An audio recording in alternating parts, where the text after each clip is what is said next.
Hi friends, வணக்கம். எல்லோரும் எப்படி இருக்கீங்க? நல்லா இருக்கீங்களா? வாங்க இன்றைக்கி நம்ம வீட்டில் காலையில் டிஃபன் சாப்பிட்லாம். என்னன்னு பார்த்தீங்கன்னா சப்பாத்திங்க. சரிங்களா? சப்பாத்திக்கு தொட்டுக்கிறதுக்கு சுண்டல் பயிர் கிரேவி. சரிங்களா? சுண்டல் பயிர் கிரேவி. இது பாருங்கள், கம்மங்கூழ். நேற்றுக்கு சொன்னேன்ல காலையில் நாளைக்கு காலையில் வீடியோ உங்களுக்கு வந்துட்டு கம்மங்கூழ் வரும்ப்பா அப்படின்னு. அதனால் கம்மங்கூழ் பண்ணிவிட்டு அதுக்கு தொட்டுக்கிறதுக்கு அது என்ன சொல்கிறது, தட்டைப்பயிறு. சரிங்களா? தட்டைப்பயிறு கத்திரிக்காய் போட்ட, நம்ம ஊரில் சொல்லுவாங்கள்லப்பா, அந்த கருவாடு போடாமல் உப்புச்சாறு வைப்போம்ல, கருவாடு போட்டால் இன்னும் நல்லா இருக்குதும்.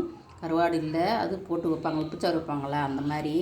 அதை வந்து கொஞ்சம் தண்ணி எல்லாம் வத்தடிச்சிட்டு அப்படியே கூழுக்கு தொட்டு சாப்பிட்றது மாதிரி பண்ணியிருக்கிறோம். ரொம்ப டேஸ்ட்டாக இருக்குது பாருங்கள். சாப்பிட்டு கூட காமிக்கிறேன். கொஞ்சமாக அது புளி ஊற்றி நம்ம பண்ணுறதுனால மதியத்துக்கு சாதம் வச்சு இதுவே ஊற்றி சாப்பிட்டா நல்லாயிருக்கும். நான் வந்து கூழுக்கு பண்ணியிருக்கிறேன், கம்மங்கூழுக்கு. இதுதான் நம்ம வீட்டில் காலையில் சாப்பாடு. யாருக்கெல்லாம் இது பிடிக்கும் அப்படின்னு சொல்லிட்டு கமெண்ட் பாக்ஸில் கமெண்ட் பண்ணுங்கள். மற்றவங்களுக்கும் ஷேர் பண்ணுங்கள். நம்ம சேனலை மறக்காமல் சப்ஸ்கிரைப் பண்ணுங்கள். பாய்ங்க, சீங்க. உங்களுக்கு சப்பாத்தி பிடிக்குமா, கூழ் பிடிக்குமா அப்படின்றத கமெண்ட்டில் சொல்லுங்கள். சரிங்களா? இப்போ வாங்க சாப்பிட்லாம். பிடிச்சிருந்தால் லைக் பண்ணுங்கப்பா. Please subscribe. தேங்க்யூ.